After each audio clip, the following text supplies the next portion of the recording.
Howdy folks, welcome to this week's Ag Report. So today we're going to talk a little bit about the cattle market and what is kind of going on since the COVID-19, since some of the shelter in place has gone into effect, that kind of stuff. The cattle market has been very volatile. It really took a nosedive last August with some other things in the industry going on. It had gotten some gains back a little bit, but it has really suffered in the last 10 days or so. Now, keep in mind, it is volatile and changes daily. So there may be some changes by the time this video airs. But what we're going to do today is I have Clay Schoolfield with us. He is a cow-calf producer. We're going to talk a little bit about what he is seeing on his operation, what maybe some of his anxieties are, that kind of stuff, and maybe what thoughts for the future. So, Clay, I appreciate you. I think you said you were out checking hayseed, seeing if it was spiking up. I appreciate you taking a few minutes to join with us. And if you would, tell us a little bit about your operation, maybe a little bit about what your business model kind of is, and your kind of thoughts on background, you know, of how long your family's been in the cattle business. My family's been in the cattle business a long time. I'm a skip generation, if that makes any sense. Of my father's generation was kind of out of it as an income producing avenue, and then and I'm back in it. It's missed a generation here. He maintained ownership of property and dabbled in a little bit, but it's for sure more of an income driver for me than it was my dad's generation. Before that, all of them were farming and ranching. That's how we got here. We run about 250 mama cows in 3 different counties, and just try to produce a product that allows us to keep moving, you know, and that seems to be evolving all the time. It's sure not the way it was when I started doing this. You know, I graduated college in '91 from Tarleton State with a degree in ag business, and I've been doing it ever since. And it's definitely changing all the time. Right.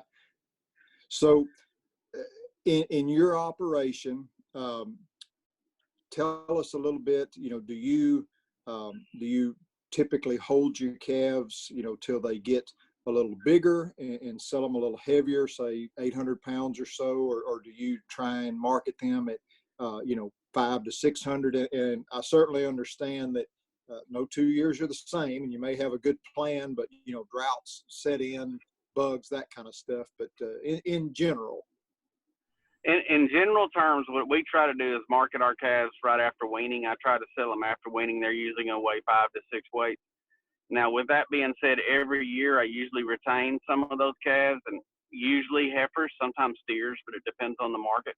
And I will retain those and either replace cows in our herd, sell some of them out later to the market, to the feeder market, or sell them to individuals as replacements. But I would say that probably 80% of our cattle are marketed at weaning, which is usually somewhere between 6 and 7 months of age, depending on the year. So when you sell them, market them at 500-600 pounds, something like that, for those that are watching, that is not the weight to go to the processor. They generally need several hundred more pounds put on. So at that point, they're going to go somewhere to be fed some more. That may be on wheat, that may be on grass, that may be on some grain, depending on the time of the year and who that feeder is.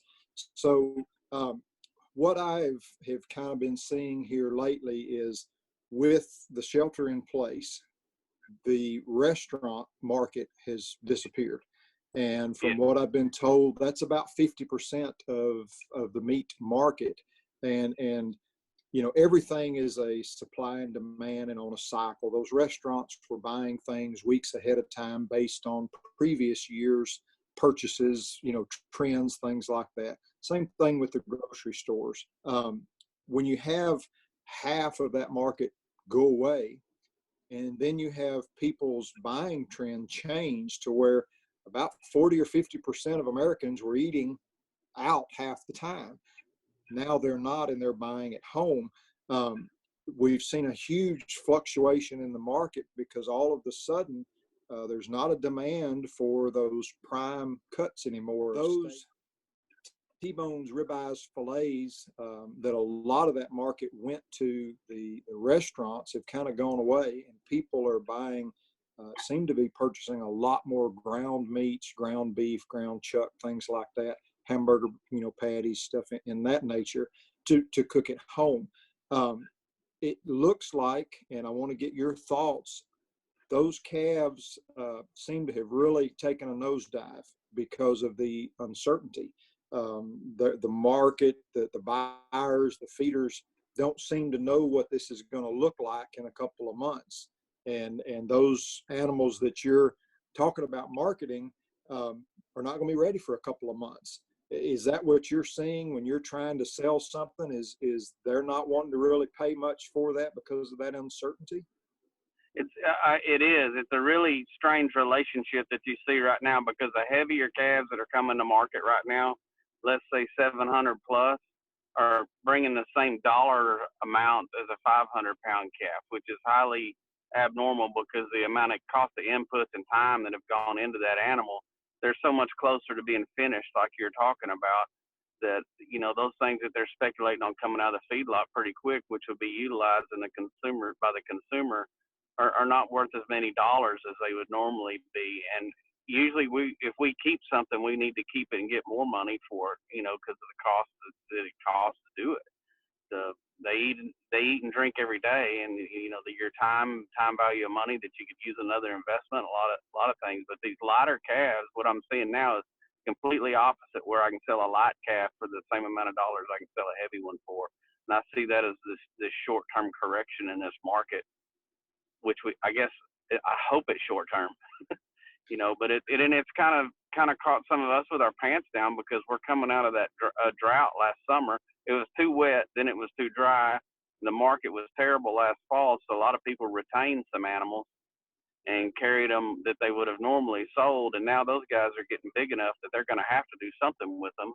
And luckily for myself, we sold the ones we had when the market kind of ticked back up about 6 weeks ago. And I got out of those bigger calves, and just by luck, I don't have any of them right now. But, it's just a very abnormal relationship in the price that you're receiving for these products coming out right now. Usually your bigger ones will be worth more money, and they're not.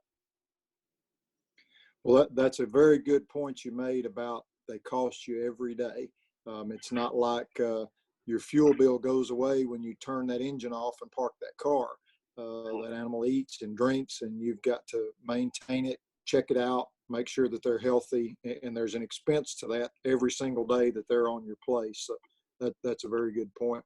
So, I'm proud that you were able to market some of those and take advantage of a little better upswing in there. For those animals that you have left, quickly, what is your your thought going out? Are you going to try and hold on to those and ride this out a little bit, or are you thinking, I'm going to cut my losses and go ahead and take my hits now and unload these things? Well, I traditionally understock. Which is not what most people do. And I try not to let the market dictate to me what I have to do. Sometimes it does. I still get caught like that, but we try not to feed a lot of hay. We try not to overstock our places. And what I'll do with those animals, and it is just a very fluid situation, is we'll retain them until I feel like our profit margin is where they need to be on them. Then I'll let them go. And if it's good when they come off at weaning, then we'll let them go. And if I need to hold them for a while, like I did these others, we'll have the place to hold them. And the scary part of this to me a little bit is, I don't know if you looked at the long range weather, but they're predicting us to have a La Nina possibly this summer, which means hot, dry here. So therefore, I've already started planning on our hay and grass for this summer, so I don't get caught in a bind with no water and nothing to eat.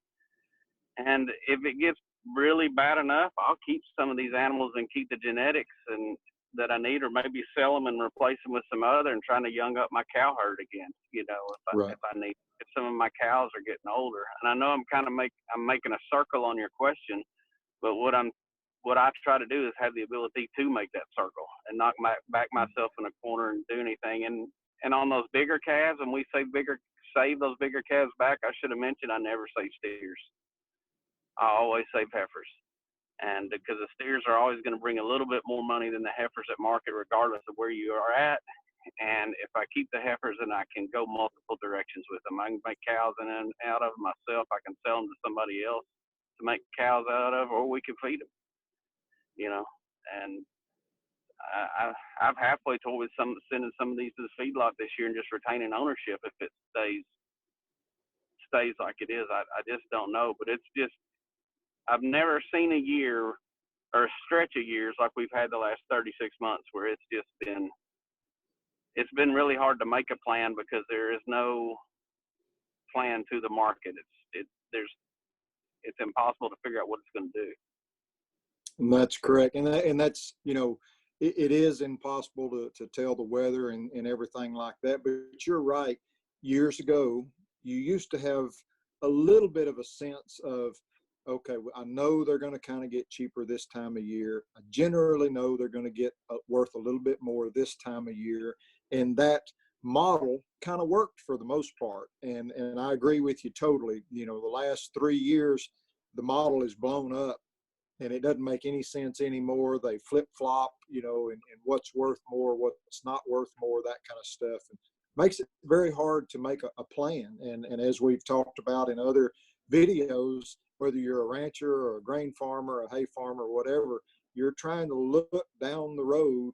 Like you said, what's the weather? What are my hay needs going to be? It's not about waking up today and making a decision, you know, oh, I'm going to do this today. It's what am I doing today to affect myself 6 months down the road as best you can, you know, and that's a hard place to be. Clay, I really appreciate your insight. Any closing thoughts or anything like that? Oh, my only thing I have is my advice to anybody in this is just remain flexible. I mean, because even now, if they get cheap enough, I might buy some. Sometimes we turn into a stocker operation. If they get cheap enough and I have extra grass, I'll harvest it through them. Just don't back yourself in a corner and leave yourself options. Right. Well, Clay, I hope that your hay is coming up good. I know it's probably needing some warm weather, like most things are. So hopefully you see pretty little rows there pretty soon. Yes, sir. Thank you.